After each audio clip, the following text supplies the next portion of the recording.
long-awaited front porch reveal is here. Yes, and it's cold outside. Wearing a toque. Yeah. It has snowed multiple times, but we are finally done our last outdoor project of the year. We've been working on the whole exterior since spring. May-ish, yeah.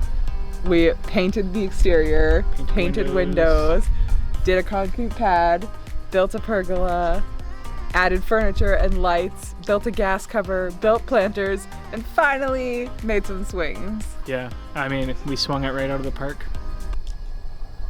The swings. It's like, I can tell you're trying to make a joke, but I didn't know. I made a joke. It was successful, but you were unsuccessful. Try again. Anyways, I'm so excited to show you the last couple steps, the last couple things that we finished, and the final styled front porch.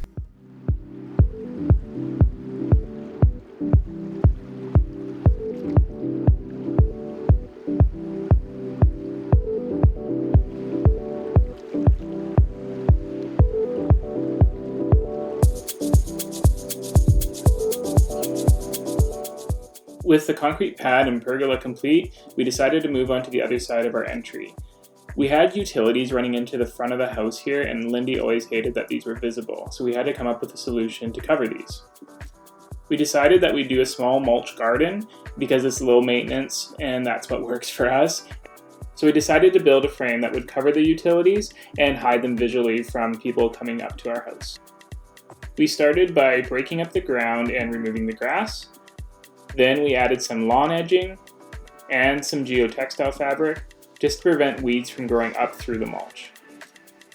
We had the old paver stones lying around from the old walkway. I decided to use these to A, further add as like a weed control underneath the frame, and B, because they could be removable if you ever had to do any work with the utilities, and C, they would give a good base for the frame to sit on. When we painted the house, I re-primed all our gas lines because I thought that would be perfect and I wouldn't have to do anything else, but apparently not. Apparently, no, their plan was always to build some kind of cover. We didn't know what that cover would be other than that it would kind of hide this. With the cover, some of the things we had to be taking in consideration was, first and most important, it had to be removable. If you ever have a fire, we need to have access to this so they can shut the main turn off to our gas line. Second, we wanted it to be able to vent. This is actually our vent from our Glowforge, not overly critical, but just so that it didn't hold, we wanted airflow.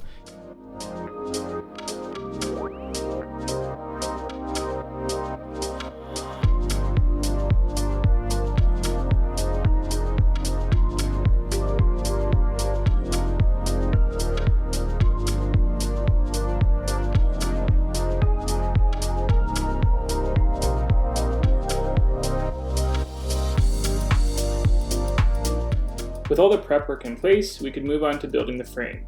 Our original frame design was fully wood, but then when we went to the hardware store and started pricing it out, we found that the wood was really pricey and actually really poor quality, so we started to look into other options.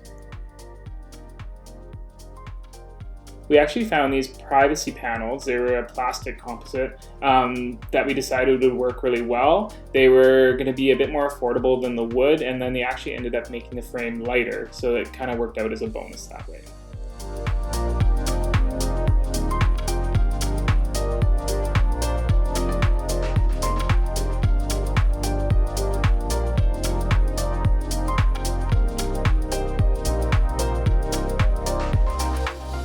Once I had all the materials, I gave the pressure-treated wood a quick spray just to give it an initial color for the stain to match the pergola, and began cutting everything to size.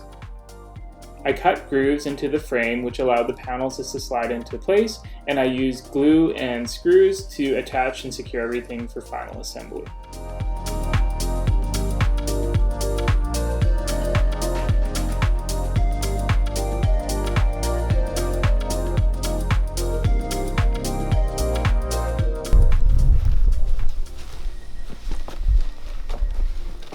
Oh no, I lied. This one goes in first. And then you can... There. Like a glove. Nice. What do you think? Yeah, it looks really good. Looks good. Yeah. Now to move on to building our planters. At the base of our pergola posts, we had a saddle bracket that we wanted to hide, so what we came up with for this was to build planter boxes around each post. Lindy and I do not consider ourselves to be plant people or green thumbs, but we do like adding plants to our spaces. So we came up with a design that should be fairly easy maintenance for our plants.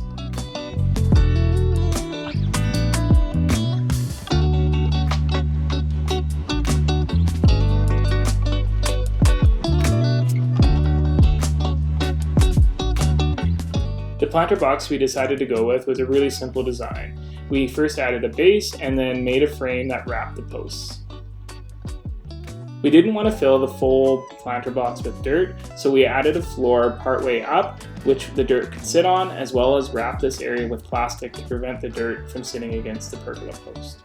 We cladded the entire frame with horizontal 1x4s and then added a bit of a trim on the top to finish it off.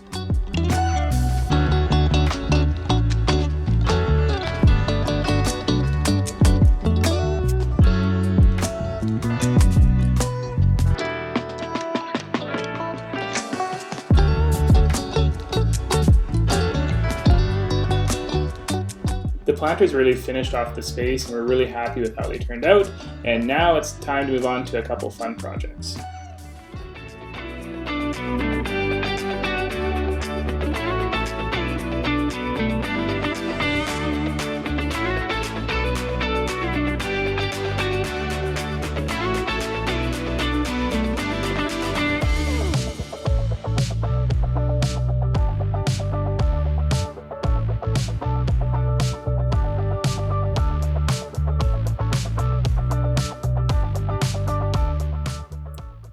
And for the final project of this space, and I'm not 100% sure who was more excited, if it was Lindy or the kids, was to add a couple swings.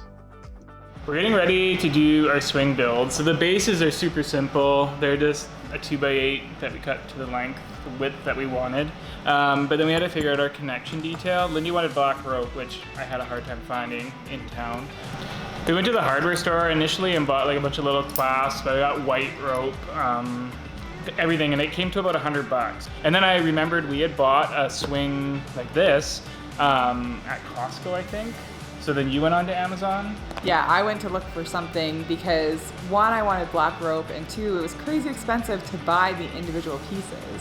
So I thought if we could find these, we could use their black rope. The design of how to hang the swing and change the heights is already engineered for us.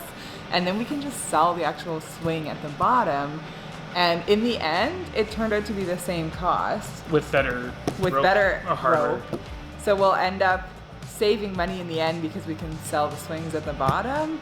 So it was actually cheaper for us to buy a full swing than to buy the hardware. So this is what we're using. Yeah, which I mean is a little bit sad that you can't just buy the individual pieces for what you need. But I mean, maybe other places have the swing kits, but I couldn't find them. And when I pieced it together, it got pricey. Yeah.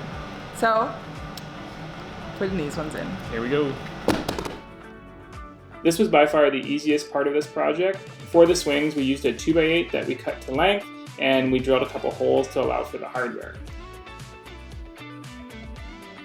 We did a bit of a mock-up to determine what height we wanted to put the swings at, because we wanted adults to be able to use them as well as our kids.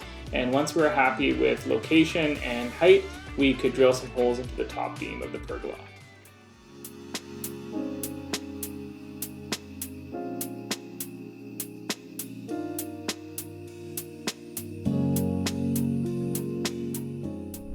From that side?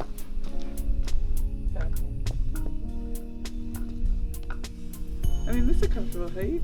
Maybe a little. Is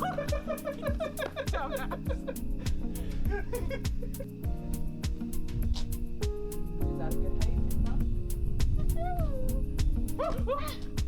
That scared me more.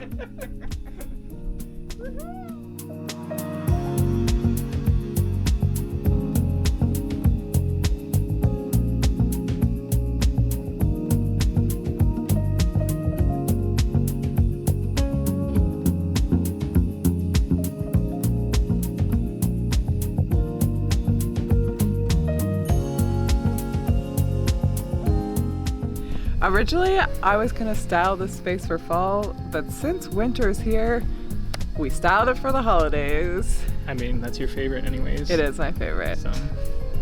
Enjoy.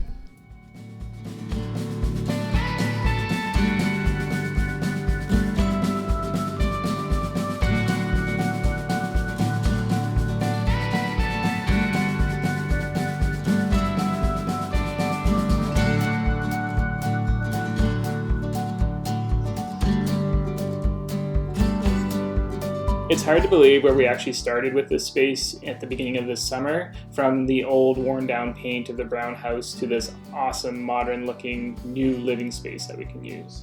The only negative about this whole project is that we finished it right before winter, so we're gonna have to wait till next year to actually test this space out. Thank you guys so much. Please, if you like this video, give it a like. Let us know in the comments. And if you want to see any part of our entire exterior renovation, it's all in this playlist. You won't believe what we started with this year.